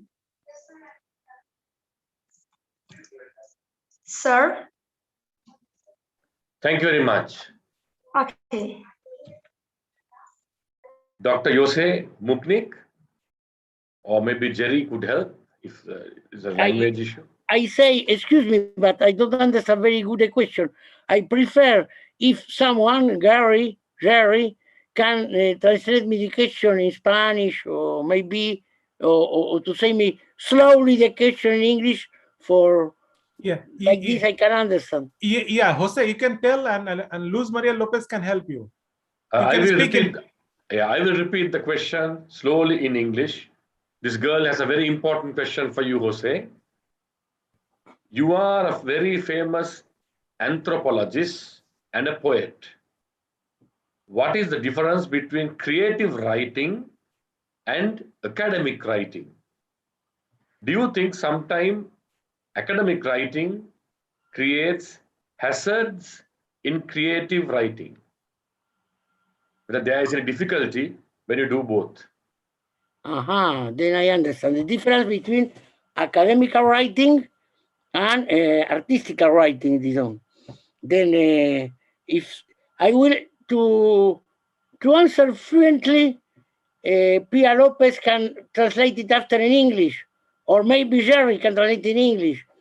I will answer in Spanish, okay? It's okay, dear. Yeah. You can do. Yes, Luz, please. can you help? Yes. To be clear, then I will answer slowly in Spanish. If we take the artistical writing, I creo que hay diferentes tipos de escritura. No es lo mismo escribir poesía que escribir novela, que escribir cuentos, que escribir teatro. La poesía es poner sentimientos en palabras. I say, poetry is to put feeling in words. Then it's very different than to write a novel. If you write theater, si escribes teatro, es otro tipo de escritura, porque es una escritura espacial. Tienes que ver cómo tus palabras se sitúan en el espacio. Entonces, I answer that first, there are not one only way of artistic writing. There are many ways of artistic writing. Okay, first. After, if somebody can answer a la joven que hizo la pregunta. Secondly, about academic writing. Tampoco hay una sola forma de escritura académica. There are not only one way of academic writing. In anthropology, in instance, if you take Levi-Strauss, si usted toma Levi-Strauss que es uno de los más célebres antropólogos franceses, Lévi-Strauss escribía sus ensayos de antropología casi como novelas. Entonces, en cambio, si se toma algunos sociólogos, hay una escritura, una escritura más disecada, diría, más abstracta, ¿no? Esa es la diferencia, ¿no? Entonces, now I take a big difference between artistic writing and academic writing is we take one way to write that is not abstract. Many times the scientific or academic way of writing is very abstract. Then I think this is a big difference. It's an abstraction and the type of abstraction to write. Yeah, Jose. She asked also another very important thing. Actually, the young girl asked a very important question: whether this academic writing will create hazard in creativity. What? Hazard means disturbed in creative writing. We create a block or a disturbance in the creative writing. Myself is very yes, yeah, I understand. Sometimes I must to write anthropological papers. No, this is very different when I write poetry. Very, very different, because when I write poetry, it's not. I cannot decide the moment I will write the poetry. When I write poetry, I go in the metro, I go in the street, I have some piece of paper, then I have an emotion, then I write some words. This is my method to write poetry. I don't say, now I will write a poem. No, I am in the life, poetry is in the life, and the poetry, I think, we try to take poetry of the life and to put it in words. This is very, very hard, very, very difficult. I can say it's impossible. Then this is one disposition. Another way is I write a paper of anthropology is another question, because it's I must to give this paper in September. Am I right? I sometimes must make the paper with some colleagues, etc. No, when I write poetry, I write poetry alone. It's a creation individual. Many times we make a scientific paper. We make this paper between several colleagues. No. Thank you, Dr. Jose. Thank you. Thank you very much. Time is catching up very fast. We'll take two more questions. Mr. Hisham Mahmoud of Egypt has a question from Mr. Luz Moria Lopez. She has understand this girl? Yes, Yes. Thank you very much. Yes, okay.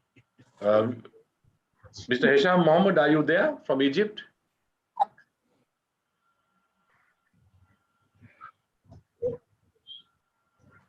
Right. The question is, dear Luz Maria, you are a very important poet and a translator. Please tell us 3 important things we have to be careful to do creative translations. In brief, if you can please explain, Luz Maria Lopez. Yes, I think creative translation is the most difficult, because we need to put the essence of the poem and the feelings of the poem, the nuances of the poem, the metaphors of the poem in words in another language. Sometimes the other language doesn't have that word. So we have to play with words. We also have to play with grammar. We have to play with synthesis. But overall, we have to have a huge respect for the poem that we have taken in our hands to be translated. For me, this is sacred, to deliver a translation that is worth the poem that I had been given to do the translation. So in that sense, I would find it so difficult to do a translation for poetry or anything that is in the sense of poetry, poetic writing, than literal writing. We never do literal translation for poetry.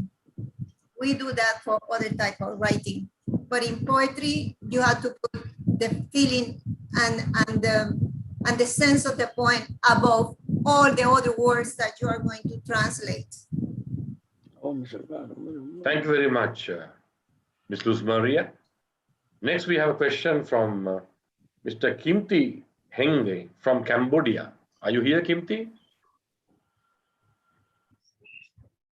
Right. I have Kimti's question to Tobias Berger of Germany. We know you are one of a very famous poet and an organizer. You have advised a number of good poetry festivals in the world, from Latin America to Arab. Are poets different in one geography to the others? Tell us two good observations.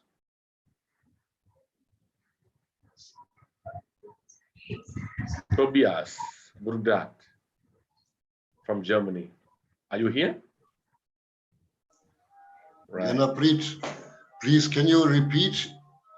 Yes, I'll do that. I'll do that. Is there a difference between what? I'll do that. We know you are a very famous poet and an organizer.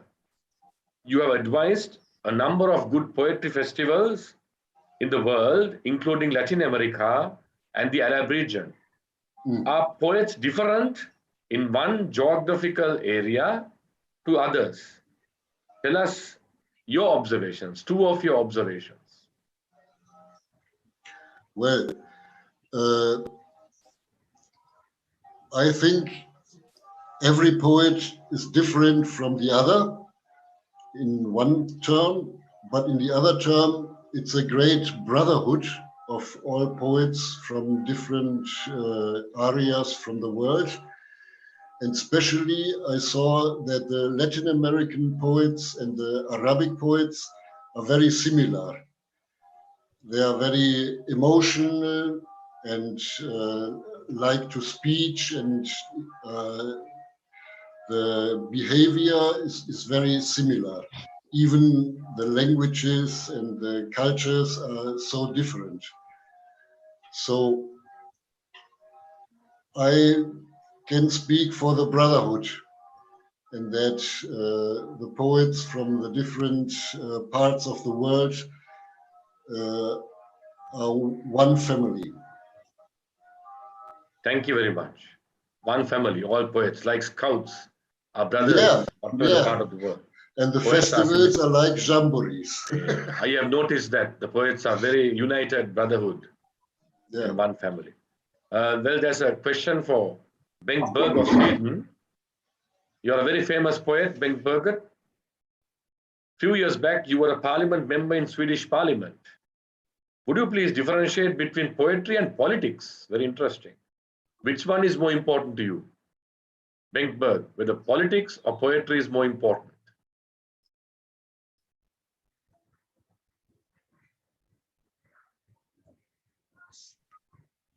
Right, seems like Bengt Berg is unable to hear us. We have a question for Mr. Vadim Terakin of Russia. You are also an important poet in Russian language. Few years back, you held the important position as a government minister.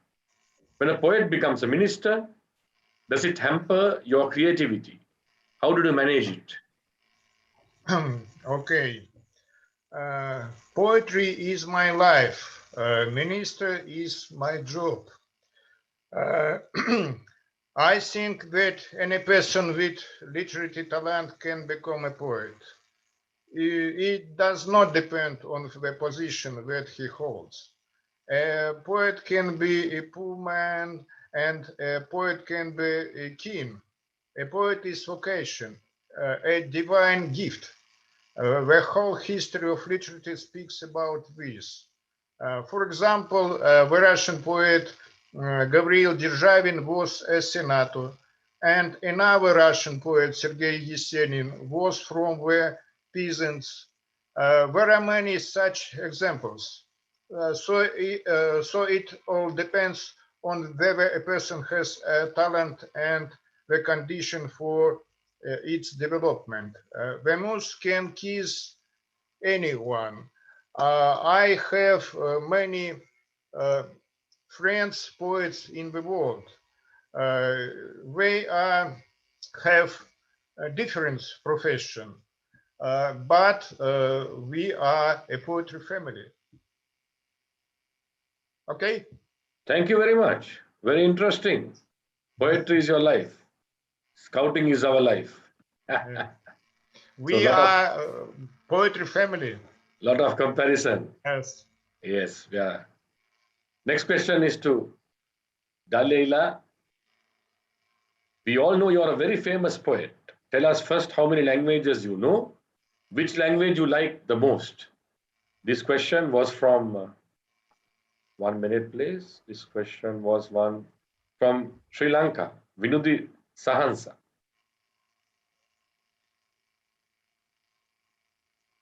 Daleila? Yes, I'm here. I'm here. Yes. Yes. We saw you in a vehicle earlier. Yeah, thank you so much for this question, because it's so hard to answer actually, as I love my mother tongue. I love Arabic language, and I used to learn it to the others. So in Italy, in other countries. I think that there is a special relationship between us. So between us. Actually, I write, or I used to write in Arabic. Then I try to translate my prose or my poetry in other languages. I think that my mother tongue is Arabic and French. Yes. Yes, but I think that Italian too. It's a lovely language, and I try sometimes to write into Italian, but I think that my pen Okay, thank you very much. Very Arabic. clear. Yeah, yeah, Very welcome. clear. Mother language first, yes. Yeah. Before I get to our final question, there's a question for Ben Berg, which I put it first, but I'm sure he wouldn't have heard it. Mr. Berg, you are a very famous poet. A few years back, you were also in Parliament of Sweden. Would you please differentiate between poetry and politics? Is politics more important or poetry more important to you? Similar question was asked from another brother as well. So if you're here, Vadim also had the similar question. Berg, are you here? Right. Maybe he's not hearing us. Hello. Yes, Berg. This is Thompson from Nigeria. Yes, Thompson. Yes, sir. Please, I have a similar question. I have a question for Madam Luis Maria. Okay, please go ahead. Yes.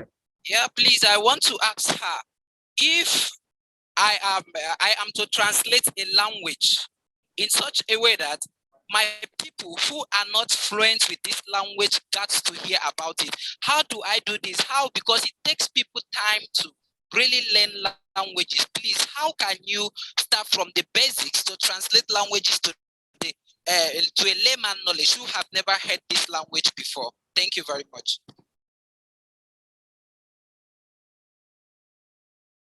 Thank you, Thompson. I will tell you something that is so true.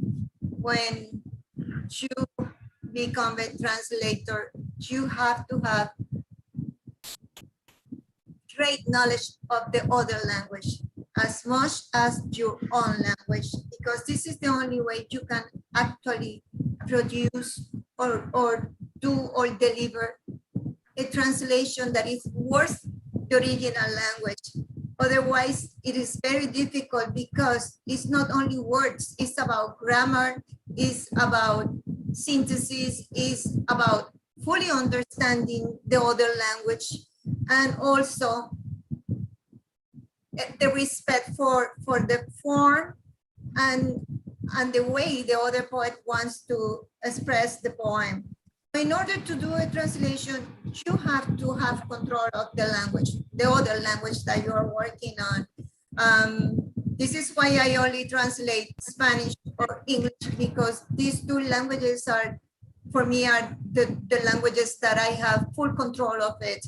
Other languages that I have learned a bit, I don't risk translation because I will come short of what is expected in the translation. So if it is Italian that I might know a little bit because it's so similar to Spanish, or maybe I also study some French, but I don't have full knowledge of the French language. So I wouldn't venture trying to translate poems in languages that I don't have complete knowledge of. So if you want to become a translator or you want to work on translation, you have to focus on the languages that you know by heart, that you have no doubt what are you going to do when you need to put everything that you are delivered into another language. I hope I have explained it. Thank you, Luz. Yes, thank you Luz, very yes. much. Thank you very much. I'm comfortable. I'm okay. Thank you. Before we go to the final question, I would like to mention here and place my sincere thanks to our technical team of young scouts who have been able to support us in this webinar. This has been the longest session in this Jamboree, taking us through almost 2 hours and 15 minutes. And I must also thank my team member, Mr. Chamila Kumara, for all the assistance given in finding scouts from around the world to introduce these great poets who joined us this evening. And thank you to all the poets who have joined us. And the one final question to Brother Amino Rahman. You've been a pharmacist, an important poet, organizer, editor, and moreover, a dreamer. Have you seen your next dream? And what is it? What is the final word you can leave for these thousands of scouts who have taken part in this poetry session of the Global Cultural Jamboree organized by Sri Lanka Scout Association? Over to you, Brother Aminur. Yeah, thank you, Brother Janapit. You are absolutely right. I love to see the dream. I love to see the dream, and great scientist APJ Abdul Kalam, he said, dream is not what you see in sleep. Dream is the thing which doesn't let you sleep. So yeah, for me, it is actually true always, because of I'm always, and you make my one dream actually, what you are asking for my dream, what I have seen on, what is my next dream or something. So yes, it is half done already. That is because I want to do for a long time, do some events and something for the scouts globally. And it is already started. And I already talked to long back, in fact, our chairman, Craig Turpey, and other people, because of what to do for the literature. Because in scouting, literature is not getting that importance. Yeah, it is there, but we should do much more. So, and from this platform, Brother Janaprit, I'm telling you, we should do for these young boys and girls, we should do some, already you have created, lot of participants are there.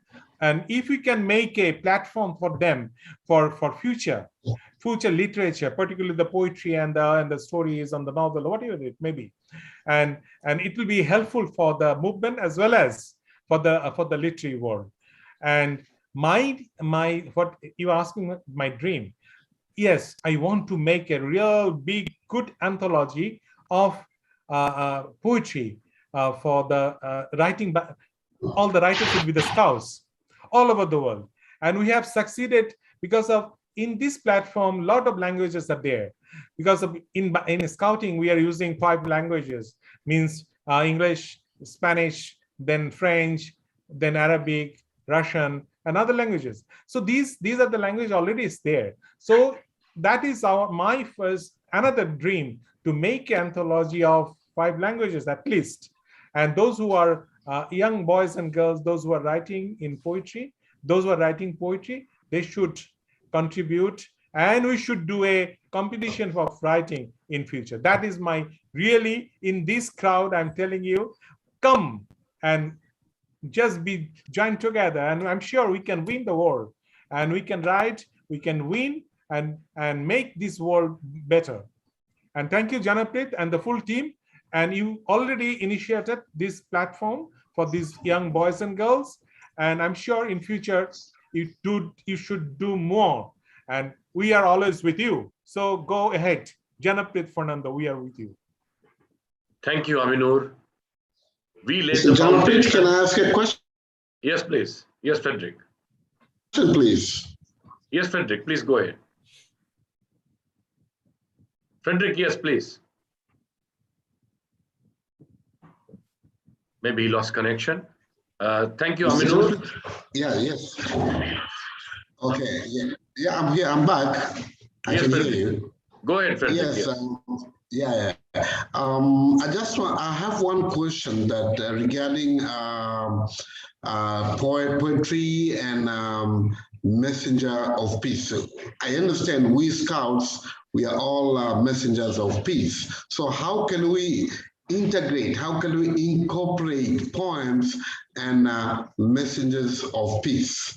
Maybe this can be answered by Bag, because I know he in one time she was dealing with the parliament. Talk about messenger of peace and poetry. Thank you. I think the best person to answer that question will be Brother David Mackey, our former European director of the World Scout movement, because David Mackey was very involved in the Messengers of Peace and also is a very close follower of poetry. David, over to you. David, your mic is muted. Okay, thank you, Janaprit, for placing me on the spot. I think the reality is that the concept of messengers of peace was exactly that, to encourage young people to look at their feelings and their practical things that they can do together. And I think that there are a number of messengers of peace projects that already epitomize and actually carry forward this thinking about exploring our values together. And I've seen this in many of the projects that I have seen physically, where cultures come together, sometimes opposing cultures, and they can actually begin to explore together their feelings. And sometimes that's done through music, through dance, and through poetry. And I think that I would like to pay particular tribute to Amino, because I recall very clearly at the last Asia Pacific conference, he gave me a poetry book, one of his own. And I have read it and I have enjoyed it. And this is part of the reason, I think a bit like you, Janaprit, Amino has a lot to answer for. And I think that the reality is that being with all of his skills, but particularly with his poetry, he has brought us all together. And I have to say congratulations to you and to all of the deliverers of this event. It's excellent, absolutely excellent. And I hope that we can build on this and, for example, use it as a pattern for the Jamboree on the Air, something that, or Jamboree on the internet, for future events, so that we are actually developing and encouraging even more participation. So thank you all. And Messengers of Peace is most certainly a good way forward. Thank you very much, David, for that very comprehensive, comparative answer with scouting and poetry. And as Aminur has dreamt already, we have laid the foundation. Aminur, let's get together and work with the scouts to develop their poetry skills. The young scouts, today we have had 12 eminent poets from around the world. Thank you very much to these poets who have joined us. I'm sure your presence today and your presentations today, your readings today have encouraged so many young people around the world to get more and more liking towards poetry. And through poetry, we will be able to bridge all the gaps in our nations and bring peace and harmony to this world, and also remove all forms of pressure from the minds of the people, because poetry is something that relaxes our minds and is something which we can always meditate upon. So my dear friends, from Colombo, Sri Lanka, signing off, I'm Janaprit Fernando, the Deputy Chief Commissioner of Sri Lanka Scouts. Once again, thank you all for your presence this evening, and I wish all of you a very safe stay and a happy Jamboree for those scouts who are participating. Take care, good night, and God bless you all.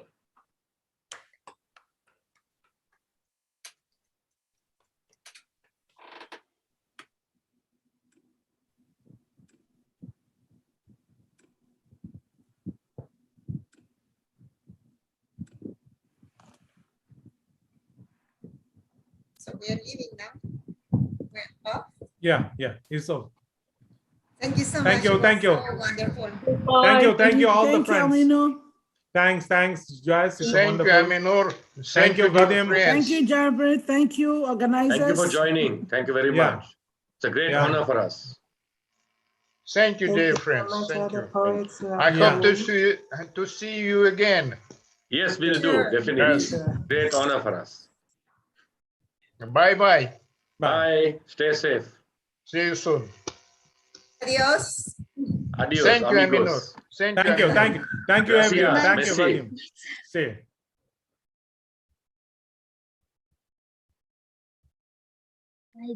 Bye.